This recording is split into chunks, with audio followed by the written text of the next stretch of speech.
You push out of the egg case, somewhere in the rainforests of Southeast Asia. Dozens of your siblings break free at the same time, their tiny bodies spilling onto the branch and scattering in every direction. None of them stay close.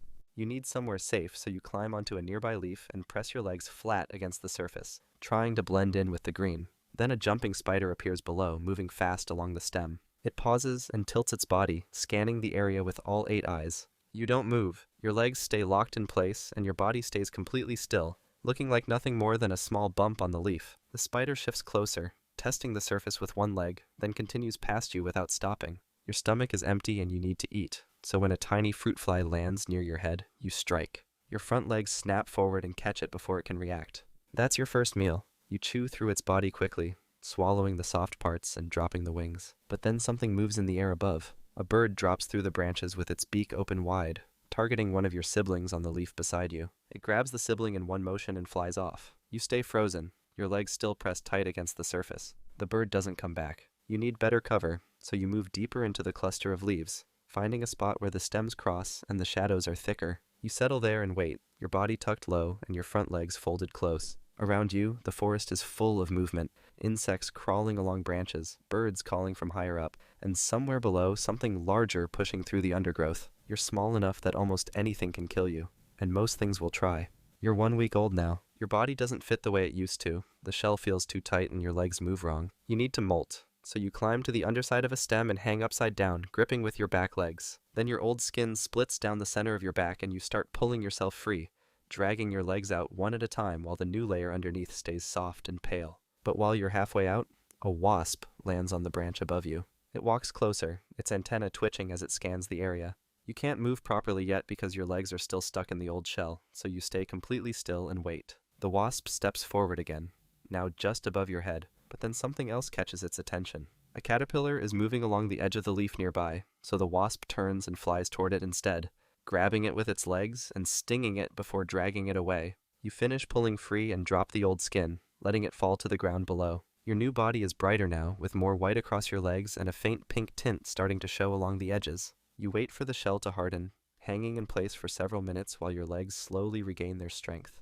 Then you're ready to hunt again. A small moth flutters past and lands on a leaf just below you, so you climb down carefully and position yourself near its head. You stay still, letting it settle, then strike and grab it with your front legs before it can react. It struggles for a second, but you bite into its body and it stops moving. Each time you shed, you'll look more like the flowers around you, and that's when the real hunting begins. Skip forward a bit, and you're 3 weeks old now. You've molted twice more since then, and your body has shifted from green to white with pink streaks running down your legs. You need a better hunting spot, so you climb onto a white orchid bloom and position yourself in the center, folding your legs to match the shape of the petals around you. Then a butterfly comes through, moving from flower to flower as it searches for nectar. It circles once, checking each bloom, then lands directly beside you. Your body blends so well with the petals that it doesn't react, so you stay completely still and wait. The butterfly unfurls its long tongue and starts feeding, its wings opening and closing slowly while it drinks. You shift your weight forward and strike, grabbing it with both front legs before it can pull away. It thrashes hard,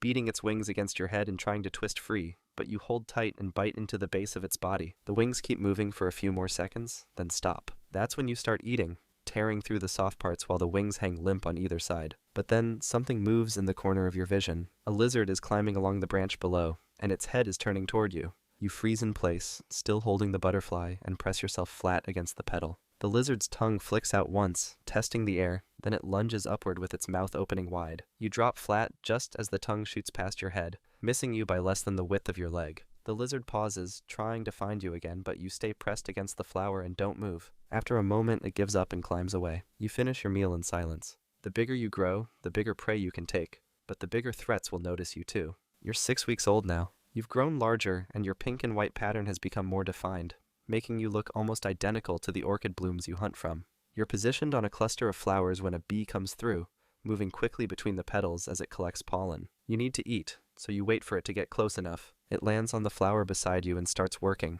its legs covered in yellow dust. You strike fast, reaching out with your front legs, but it reacts at the last second and flies away before you can grab it. You missed, so you stay still and wait for another chance. A few minutes later, a larger bee arrives and lands directly in front of you. This time you don't hesitate.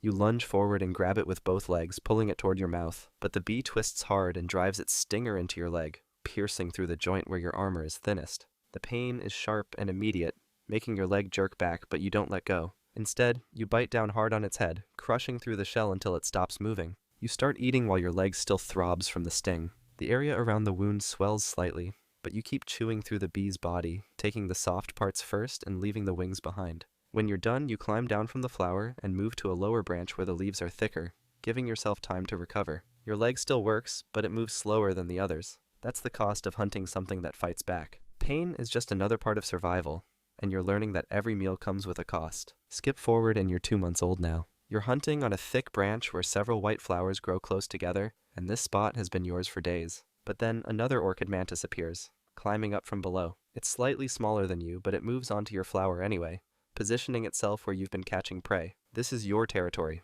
so you sway your body from side to side, trying to make it leave. But it doesn't move. Instead, it sways back at you, matching your motion. You both stay still for a moment, watching each other, then it steps closer. You need to defend your spot, so you lunge forward with your front legs reaching out. It strikes at the same time and you collide, your legs tangling together as you both try to grab hold. You manage to catch one of its front legs with your raptorial arms, pulling it toward you while it tries to twist away. Then it turns and bites at your head, but you jerk back just in time, making it miss by the width of your eye. You strike again, this time aiming for its neck, and your spikes sink in deep. It thrashes once, trying to pull free, but you bite down harder and feel its body go limp. The fight is over. You hold it for a moment longer, making sure it's dead, then start eating. There's no mercy for your own kind, and that's a rule you'll follow until the end. When you're done, you move back to your original position on the flower, and wait. The spot is yours again, and anything else that tries to take it will end up the same way. But soon, you'll need to do more than just defend territory, because mating season is coming,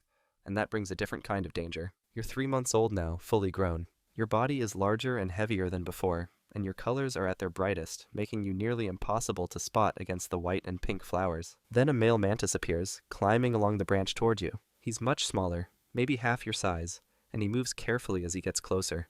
He stops a short distance away and starts swaying his body from side to side, performing a slow dance. You don't raise your front legs or threaten him, so he takes that as permission and moves closer. He sways again, shifting left then right, making sure you see him before he continues. You stay still and watch him approach. When he's close enough, he climbs onto your back and mating happens quickly. It only takes a few minutes, then he tries to climb off and leave. But you're hungry, and he's made of protein that will help your eggs develop, so you reach back and grab him with your front legs, pulling him around to your mouth. He struggles, trying to push away with his legs, but you're much stronger. You bite into his head, crushing through the shell, and he stops moving. Then you start eating, consuming his body piece by piece while he hangs limp in your grip. When you're done, only his wings and a few leg segments remain. You drop them and move back to your hunting position on the flower. In a few weeks, you'll create your own egg case, and the cycle will begin again. But for now, you need to keep hunting and building up more strength because producing eggs will take almost everything you have left. You're 4 months old now. Your abdomen is swollen with eggs that have been developing inside you for weeks, and you need to lay them soon. So you leave your hunting spot and climb down the branch, searching for a protected place where the egg case will be safe. After moving through several plants, you find a thick branch with bark that curves inward, creating a small sheltered area underneath. You position yourself there and start producing the egg case, releasing a foamy white substance from your abdomen that hardens as it comes out. The process takes hours, your body working constantly to form the protective covering around the hundreds of eggs inside. You stay in place the entire time, unable to move or defend yourself while the case takes shape. Then, while you're still halfway through, another mantis appears on the branch above. It's a different species, larger than you, with a green body and thicker front legs. It's hunting, and right now you're exposed. You try to finish quickly, but your body moves at its own pace, and there's nothing you can do to speed it up. The mantis starts climbing down toward you, moving carefully as it gets closer. You're too weak to fight properly, and your legs barely support your weight, so when it gets within striking distance, you spread your wings and try to fly away. But your body is too heavy, and your wings only carry you a short distance before you drop into the thick leaves below. You land hard and stay still, pressing yourself flat against the leaf while the other mantis searches from above. It walks along the branch, looking down into the foliage, but after a moment it gives up and moves on. You've done what you needed to do, but your body is wearing down and there's not much time left. You're 5 months old now. Your movements are slower than they used to be, and you haven't eaten much in the past few days. Your colors have started to dull, the bright pink and white fading to something closer to gray. You need to hunt, so you climb onto a flower where you've caught prey before and wait in your usual position. Below you, a beetle walks along the branch, moving between patches of moss. It's close enough to catch, so you reach down and strike, but your front legs miss completely, closing on empty space while the beetle keeps walking. Your legs don't respond the way they used to, and the timing is off. You stay on the flower and try again with the next thing that passes. A small fly lands on the petal beside you, but when you move to grab it, your body shifts too slowly and it flies away before you even get close. Then a bird lands on the branch above, just a few body lengths away. You try to flatten yourself against the flower to blend in, but you're too slow. The bird tilts its head and looks directly at you, its eye fixed on your position. Then it hops down to the flower and pecks once, its beak closing around your body with enough force to crack through your shell. You try to strike back with your front legs, but they barely move. The bird lifts you into the air, your legs hanging limp while it carries you up through the branches. Then everything stops. Life as an orchid mantis might be rough, but there's another animal out there that has it way worse. Trust me, it's wild. Check out the video and see for yourself.